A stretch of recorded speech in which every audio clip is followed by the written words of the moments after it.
recording.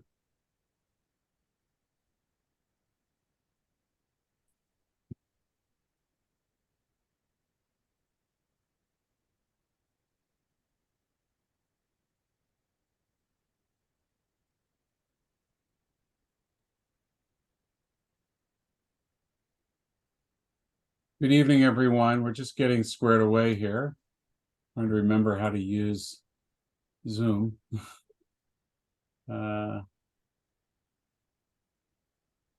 View. There we are. There we are. Good evening, everyone. There's still a few of you popping in, but we thank you for joining us. You'll notice that your video is turned off, your microphone is turned off, your chat is turned off.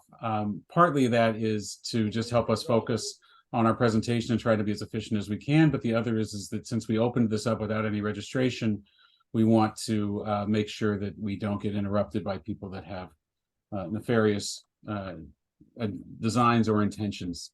We are recording this session, and we will make it available to you for those that would like it afterwards also. But as we go through it, and we have 3 agenda items that we'll share with you, you are able to ask questions by using the Q&A function, which is down in the lower toolbar. And you can go ahead and ask any questions as we go through it. We want to first introduce ourselves and say that this is an evening that is sponsored in part by the Jewish Federation of Greater Vancouver, by CIJA, the Center for Israel and Jewish Affairs, and by the RAV, the Rabbinical Association of Vancouver. And though we are at least one representative from each of those organizations, that's who was available this evening, but all of those entities and organizations are present here in the sense that we are all thinking about you and pulled this together rather quickly, but with great intent. In part, it was because we've been hearing from you, and we know that it is difficult where you are. We've had a lot of resources for those in Jewish education in the Jewish community, but we haven't forgotten, and we don't want to forget about you that are serving the broader community and are in spaces that are perhaps not as friendly. And can be quite tense and intense. We also want to recognize something else, but I don't remember what it was.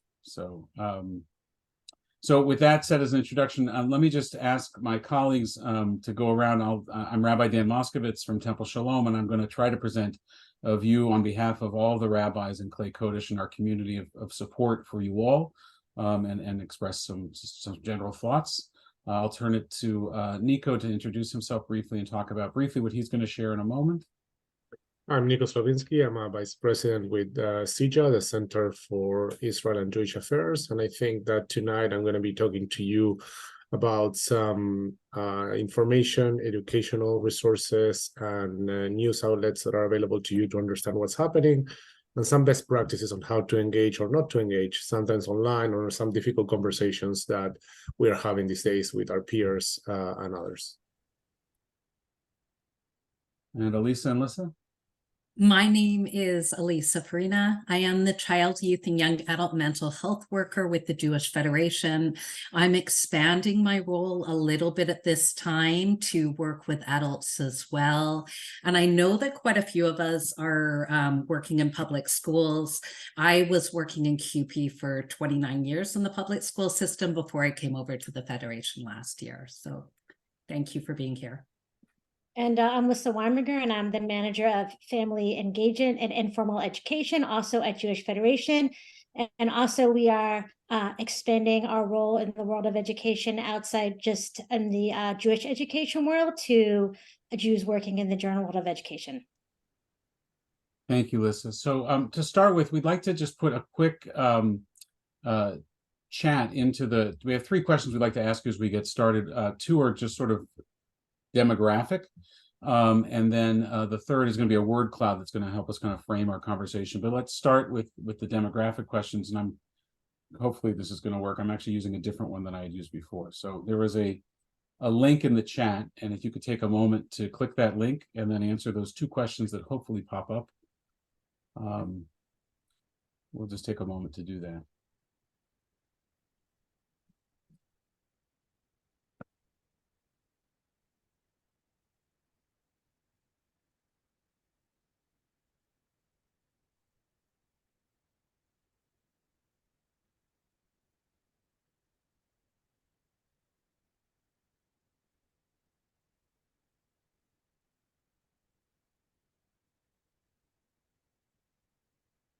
And then once you're done with that,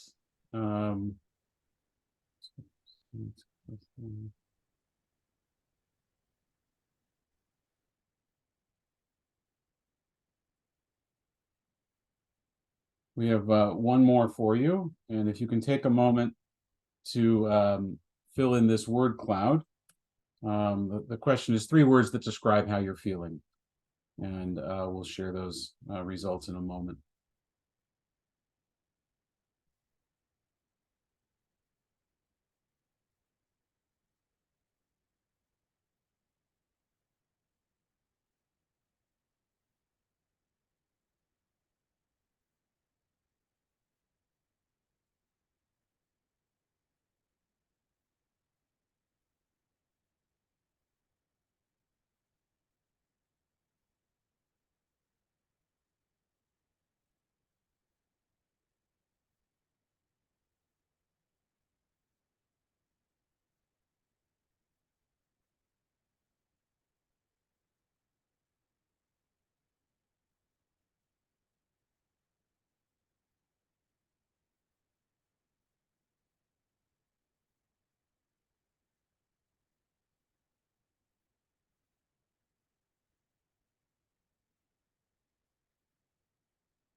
I'll just share the responses as they're coming in.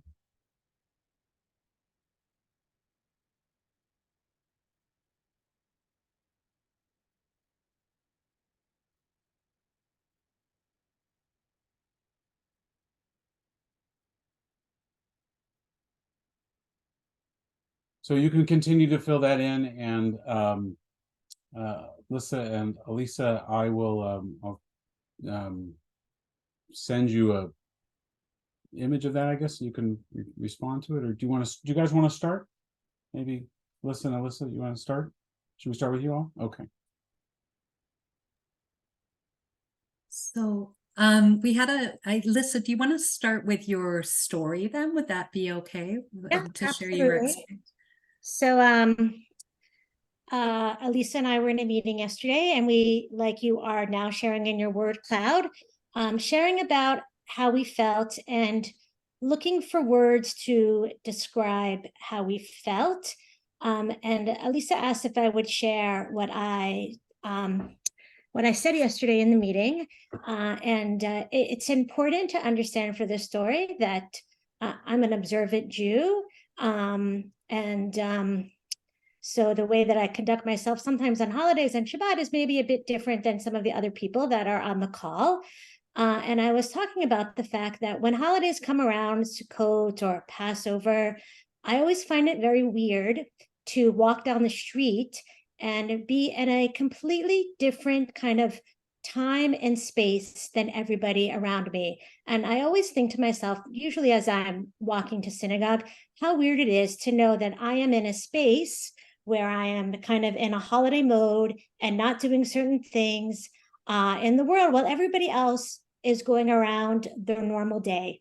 And it's kind of an odd place to be in, knowing that you are like them, but yet you are in a completely different space than they are. And the moment that I heard about what had happened in Israel and what continues to happen every single day, I feel like I am in that space consistently.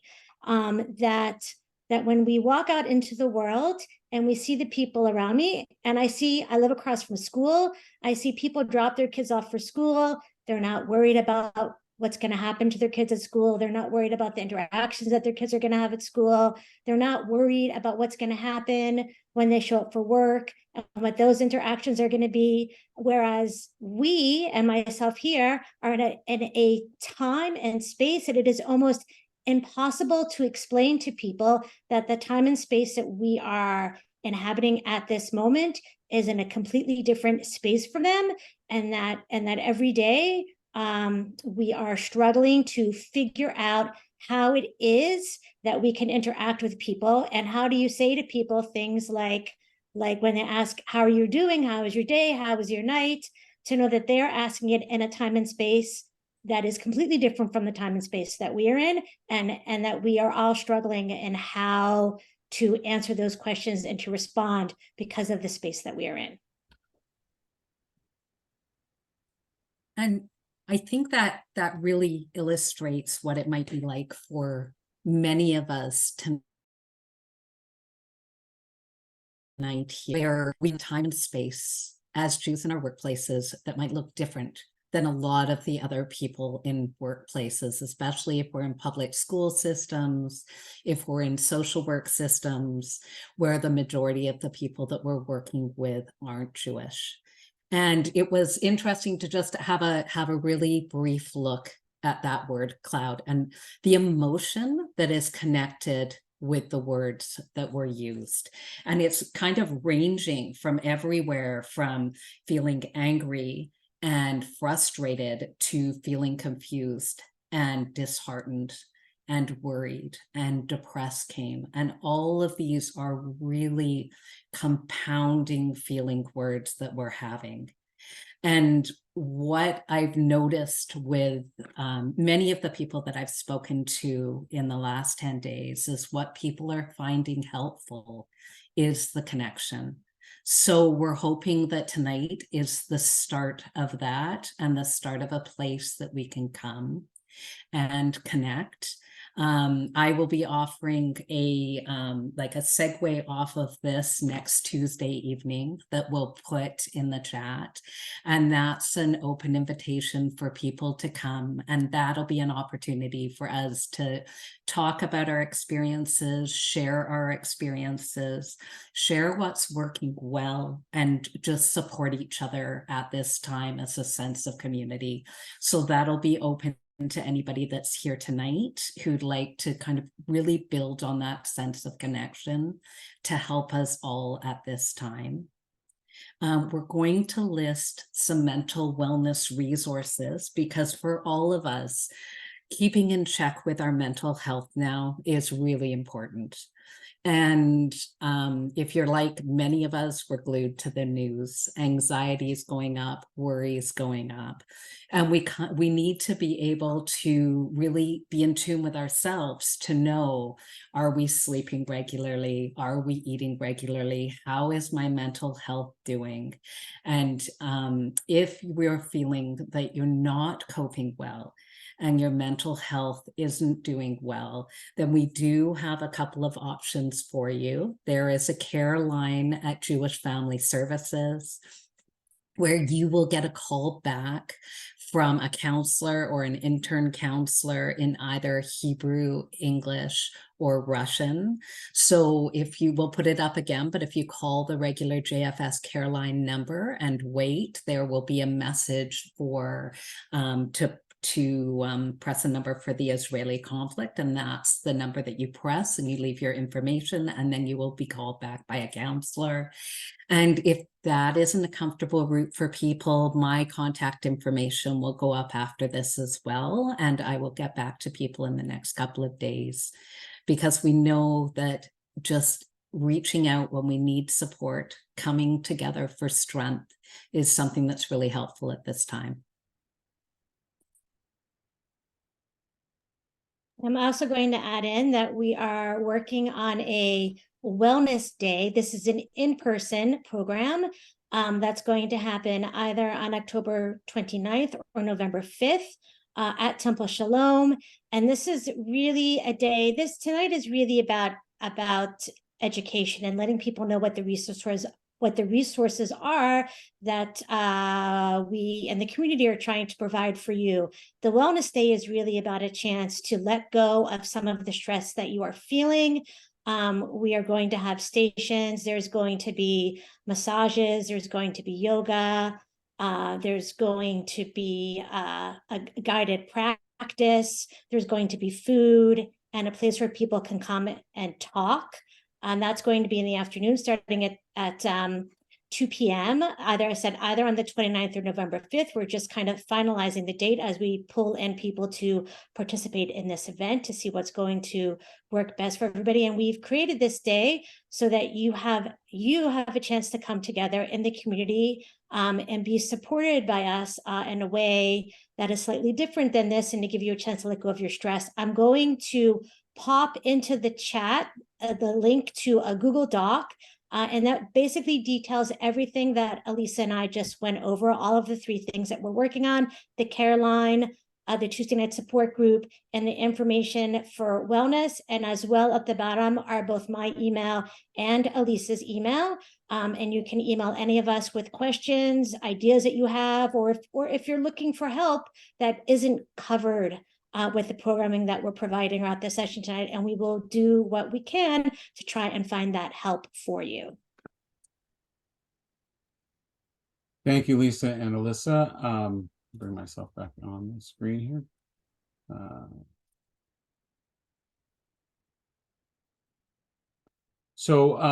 In a moment, I'm going to ask Nico to share. I just wanted to remind everyone, because I'm joined later, if you have questions, specific things that you came onto this call hoping to hear or find answers to, we may not have asked the right questions in that short survey that a few of you filled out that we put together yesterday. So please put those questions in the Q&A.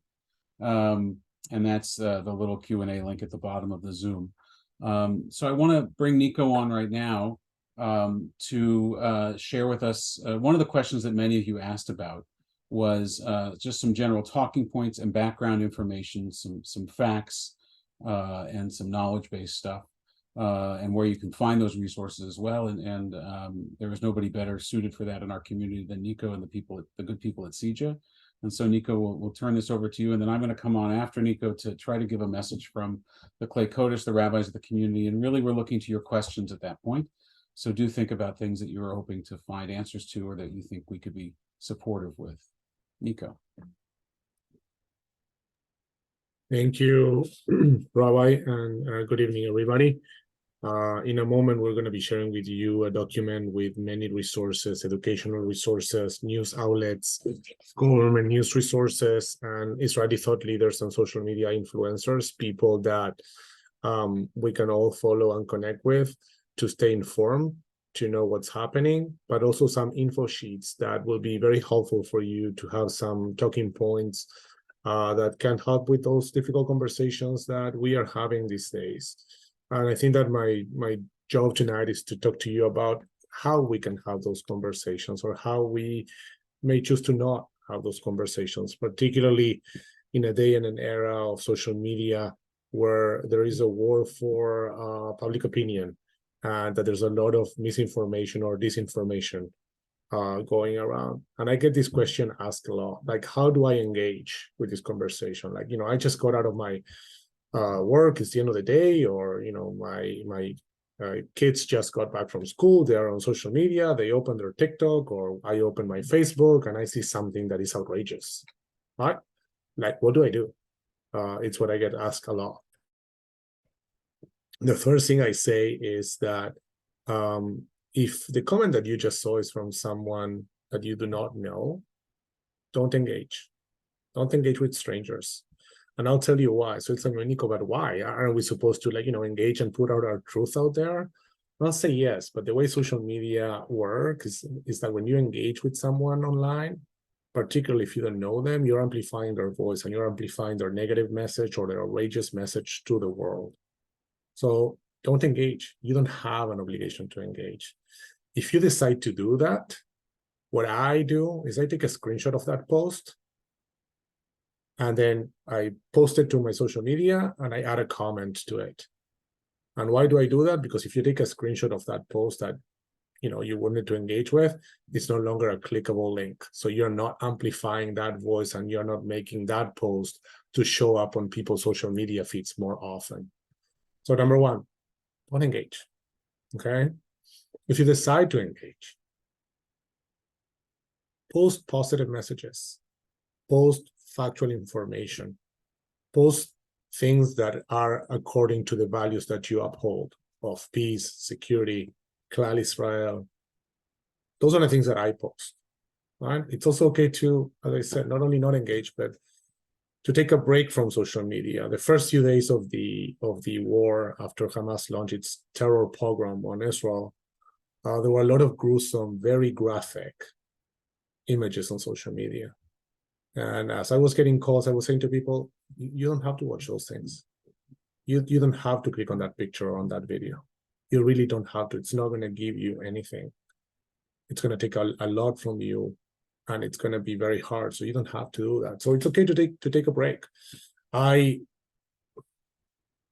During the war, it's difficult, but before the war, and I hope to return to that after this war, for our homeland, I put my phone down after I get from work. And certainly on Shabbat, I try to not, take a mental health break away from my technology and my phone.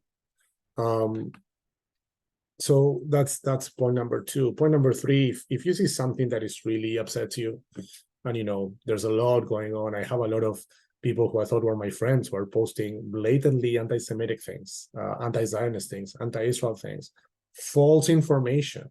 Right, like we saw it yesterday with the hospital in Gaza City. Right, minutes after the hospital or the parking lot, as we have now learned, was bombed by a terror rocket. There was a very strong narrative that Israel did this.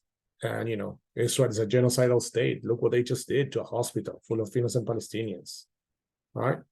If you decide to engage and you decide to respond, my suggestion to you is don't attack a person's character. Right? Reflect on those values that I was talking to you before, on those things that you want to post about, and post in that way. Now, if it's someone that you know that is very close to you and you perhaps have a good relationship, don't even post on social media. Engage with them privately. That is a lot more constructive. It requires a lot more energy from you, but it may yield a better outcome. And the last point I want to make on this, before we share with you some resources, is that whenever you see something hateful, report it. Report it to that social media platform. If it's on Facebook, there's a way to report those comments. If it's on Instagram, there's a way to report those comments. And if it's a direct threat to you or to the safety of the Jewish community here, and some very pointed, posts that I have seen, report it also to police. Law enforcement has both a 911 option, but that's for emergencies, but they also have a non-emergency hotline where you can call and report all those posts. And if you ask me, like, well, why is it important to report? And, there's thousands of these things online or, on forums and whatnot. Well, if we're not reporting, we are not illustrating the real issue that we have in our community. And when we as a community, as an organized community, go to talk to law enforcement about resources that we need to keep ourselves safe, one of the things that they will look at is the data and what the data is saying. So we know there's a problem with that reporting. So I encourage you to report those instances in which you come across hateful posts and things like that. So those are my main 4 points. I will leave you with 3 things to think about in terms of talking points or in terms of like, how do I engage in these conversations? And then I'll quickly go through the different resources that we have available for you. Number 1, nothing about the Middle East, Israel, the Palestinians, the conflict between Israel and the Palestinians is simple. It is complicated. It is dynamic. It changes by the hour. Remember that. I use that a lot as a talking point because there's a lot of people out there that are not necessarily well educated on what's happening or don't have the information. So a good way to start a conversation is, yeah, it's complicated.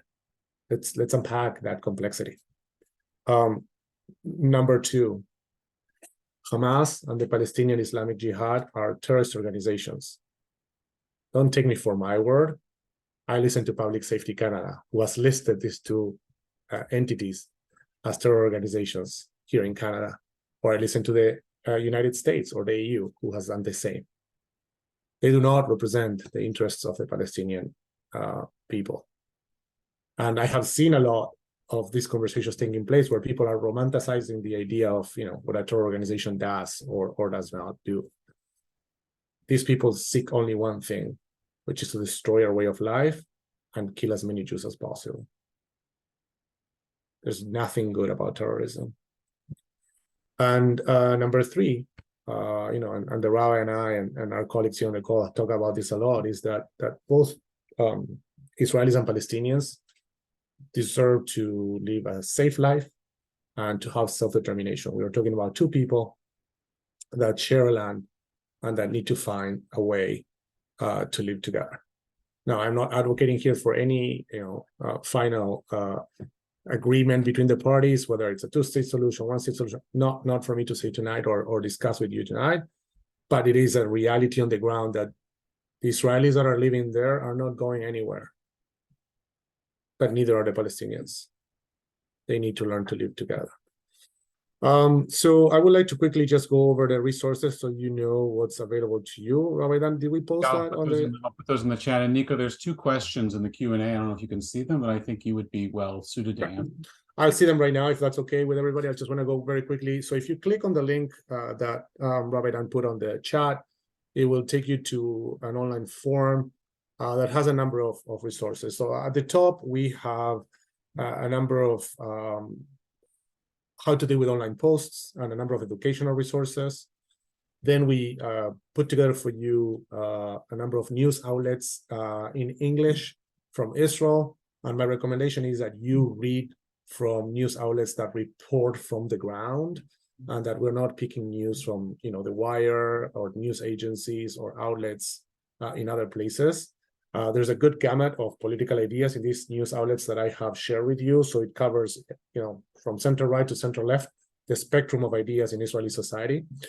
There's some government resources, and I find these ones to be very useful to, have a good idea of what government is thinking, but also some factual information of, for example, how much aid crosses every day into the Gaza Strip, from Israel into the Gaza Strip, or what is the Foreign Affairs Ministry saying about the latest incident that took place, or the spokesperson for the army for English, Jonathan Kornikus, who's a really good resource. Then we're sharing with you a number of resources from thought leaders and social media influencers. These folks are very well versed into how to answer things online. So you can look at what they're saying, and I use it a lot for my own work. And there's a number of info sheets. So these are this will provide you with talking points on historical information, education on the core issues about the conflict or about Hamas or about terrorism. There's 4 or 5 of those info sheets there for you as well that cover the entire gamut from anti-Zionism, anti-Semitism, the history of the conflict, and a lot more. And my contact details are at the bottom of that sheet. So if you need to reach me, you can do so as well. Now, you said that there were a few questions on the chat? Yeah, the questions are in the Q&A. So the first one is, what is being done for teachers in the public school system to educate them about what is happening in Israel? There was a disturbing article on the front page of the Vancouver Sun today. So in terms of resources that we have made available to the school boards, we have sent out an email, 2 emails actually. One where we are sharing a lot of the same information, similar information that we're sharing with you tonight, which includes resources available to the community, to teachers, to the parent community, and to students, from mental health supports to information, but also another email that explained what to expect when your Jewish students and your Jewish staff go back to class. And this was sent immediately after the Torah program took place on October 7th. Recognizing that, in your school environment, there are administrators, staff, and teachers and parents and families who are Jewish, right? And they're going through a very difficult time. Some of the school boards, is my understanding, have since then sent out emails to their staff and to the parent community and student community, making resources available and, explaining how they deal with situations like the ones that are unfolding in front of our eyes.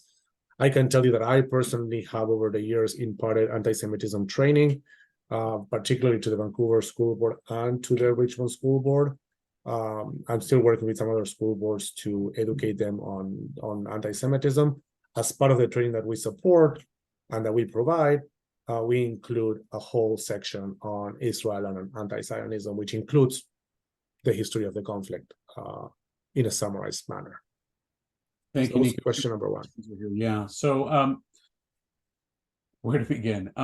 I work for an organization of almost 30,000 people. Our employer will not take a stand against anti-Semitism, terrorism, and many Jewish employees are feeling very unsupported by our leadership, even after reaching out directly. Our organization has a stated commitment to anti-racism, diversity, equity, and inclusion. However, this policy does not seem to include Jewish employees. How can we encourage our organization to also support Jewish employees? That's a really good question. I got that question asked of me yesterday. And my answer was, it's a complicated situation, and there's a relationship that needs to take place. But you need to know that you are not alone. In organizations like that, there is room to organize affinity groups.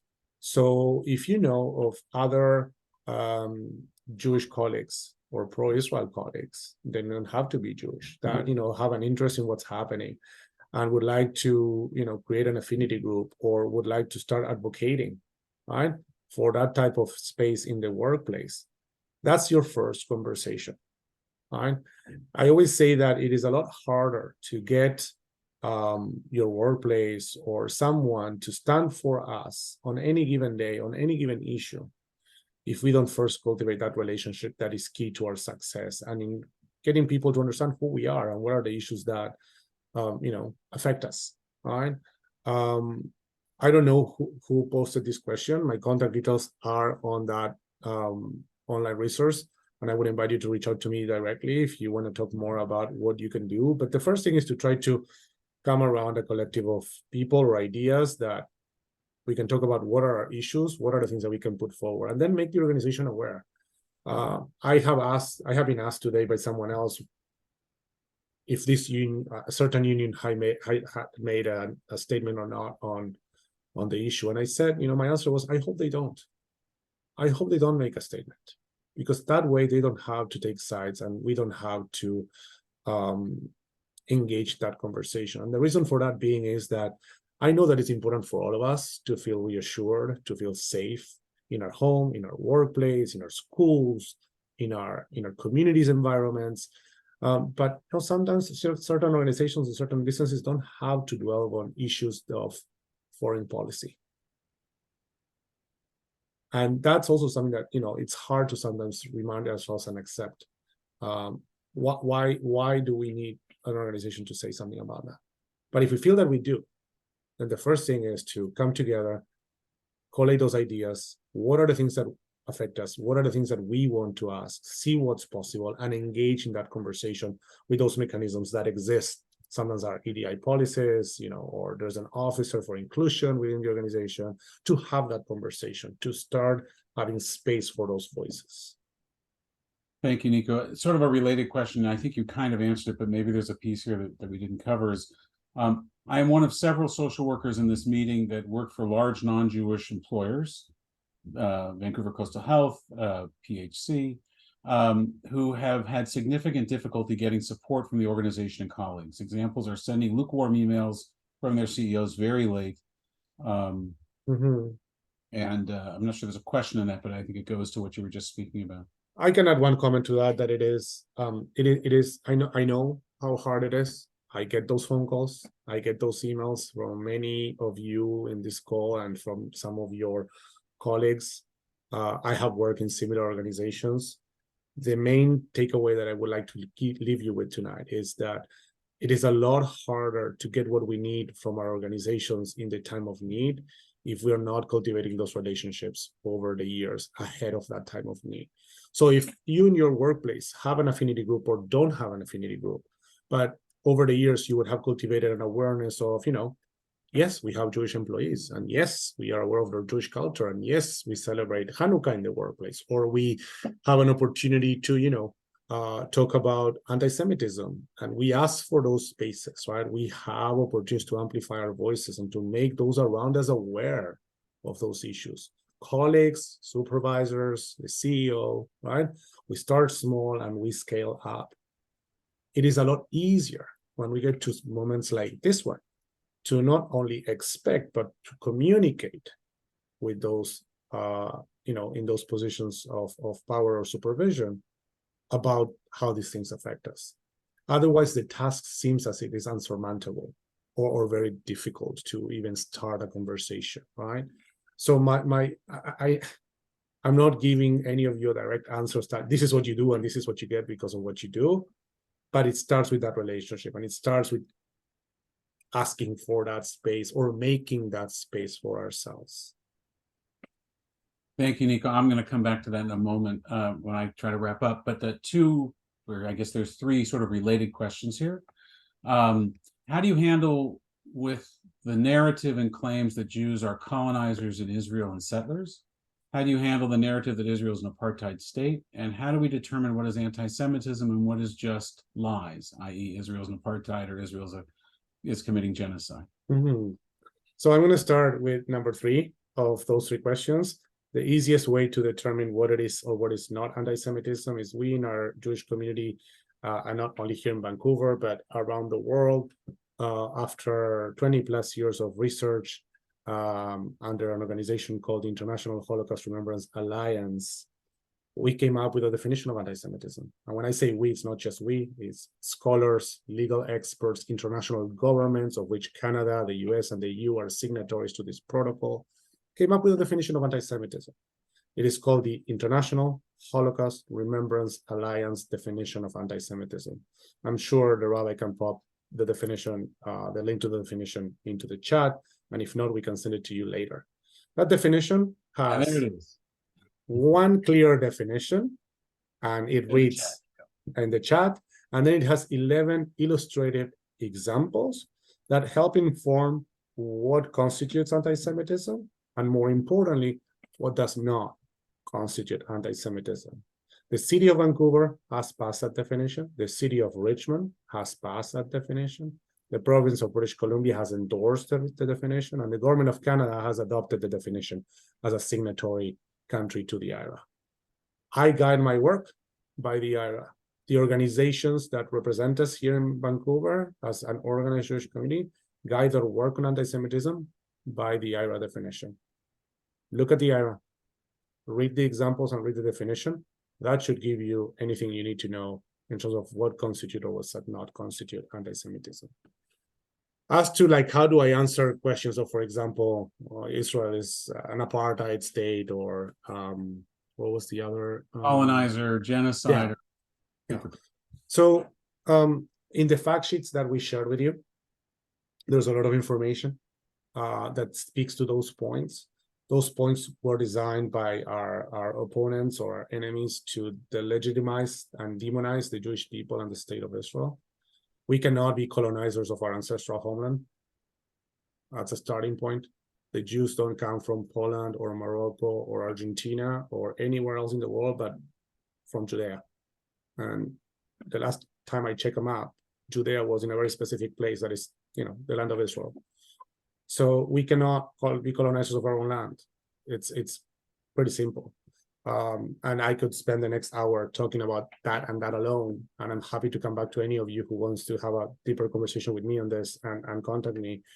As to an apartheid state, all Israeli citizens have same rights under Israeli law.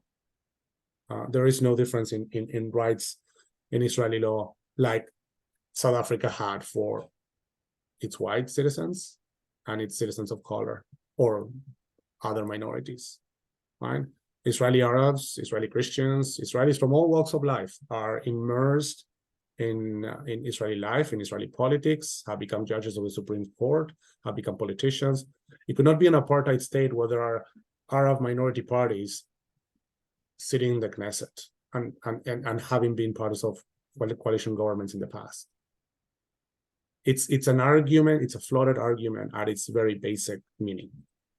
So again, we could spend the next hour talking about this, but I invite you to read the resources that we share with you, particularly those fact sheets, and to engage with me later if you want to, deepen your understanding, or if you want to have some help crafting sometimes a response to something that you see or engage, with your workplace or your peers and colleagues. Thank you, Nico. Thank you so much.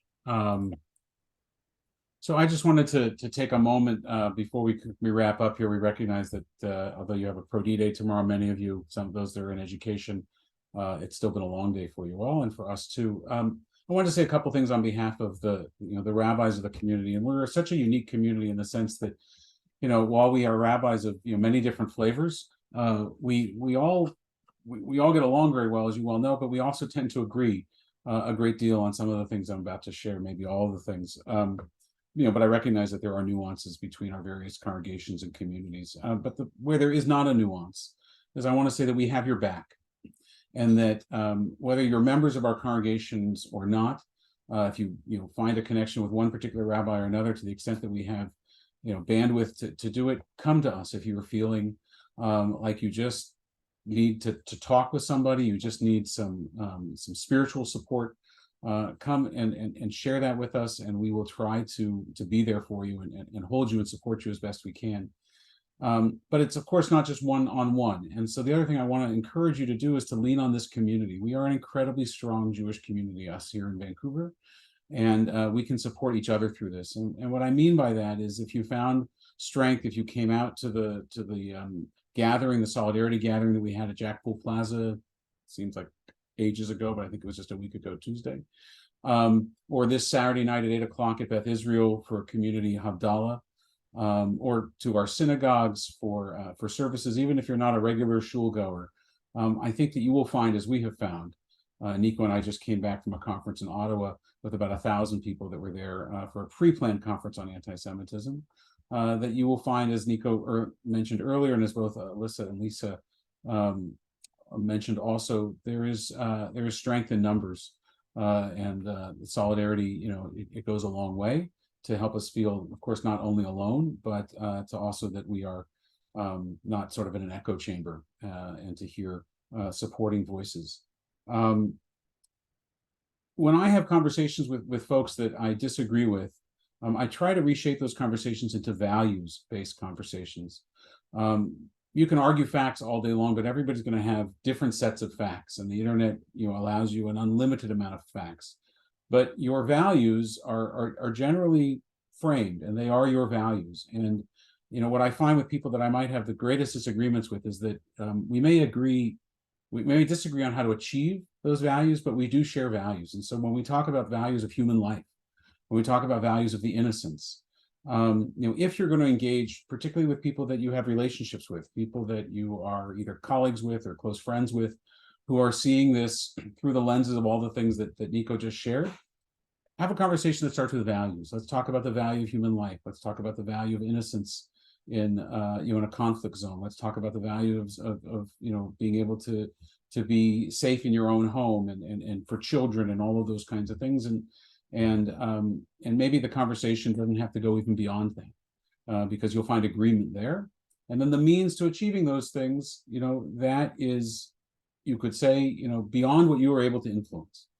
Those are things that are often in the hands of governments and militaries and all sorts of different entities. But we don't have to have that fight. The two of us, the people that are there, we agree on these values. And it's, to go back to Nico's point, it's complicated, it's nuanced. The Middle East is not Canada. I read an article today that sort of articulated for me the duality of the challenge that is before Israel right now, which is that Israel needs to be loved in the West, and it needs to be feared in the East. And that's Micah Goodman who said that. And it really speaks to the need for deterrence in the Middle East, where strength of a different type is what protects you as a nation. And that sense of being pursuing justice and righteousness and doing things according to a moral code that we value and celebrate very much here in the West. And Israel is going to find that particularly challenged in the days ahead, as we understand, as the ground conflict is going to ensue. And so keep in mind that what is true over there is not necessarily the same metric that is used over here. And generally it's not. They're two countries and different cultures of peoples. I guess the last thing I want to just say, and I want to underline what Nico said, is pick your battles. It is not upon you to fight this fight in every possible form that there is. You have to think about, is it something that you are willing to or need to put it all out there for, risk personal relationship, risk employment or social relationships or social capital, those kinds of things. And I'm not saying that there aren't things that are worth risking that for and fighting for. Absolutely there are. But at the same time, what will that solve? What will that solve here? Will your one conversation with this individual by you alone change the policies of your organization. I mean, I guess some of that depends on the influence that you have. But if you really do want to take that on, then as Nico suggested, then get alliances. Don't go alone. Come to us, come to CIJA, come to your work colleagues, find and form an affinity group, and then go in strength. All of the, the standard rules of community organizing, that the more voices you have with you, the louder you will speak, and hopefully the more you will be heard. And I guess the last thing I will say is that there is anti-Semitism in the world. We are reminded in the midst of this, and as much as I would like it not to be true, that this longest hatred is real. It's not, it hasn't gone away. It is not something that we can just pretend doesn't exist. It really does. We've seen the manifestation of that in the most violent and brutal ways. And that is hard to accept. It is painful to accept, but it is a reality that our people have lived with for thousands of years, and we are still here. And we are here because we have persevered. We are here because we have been strong, and also because we have been smart and wise as to when to engage and when to take another route so as to achieve that same end. So be wise and discerning in how you choose to fight these battles. And again, remember that we're here for you. You don't have to go through this alone. Find strength in our community. So with that, I'll just bring back my colleagues back on the screen if they have any final comments that they want to add. Anyone? No? See, I'm used to working with groups of rabbis where everybody would be, well, it's all been said, but not by me. So, but when you've got educators and community social workers and organizers, I guess it works differently. So we're going to put one final link in the chat, and that is going to be the one that allows us to follow up with you. You certainly don't have to fill it out, but if you would like to get copies of anything that we've sent, if you would like to be notified of future meetings, if you would, and we see in the questions, I'm not sure everybody gets to see that, Jenny Hyman has taken notes, and she'll send them to me, and I can share those as well. We've also recorded this, and so if you'd like to have a copy of it or any of those kinds of things, please fill out the form that I am now putting into our chat. Second here. Chat, where'd the chat go?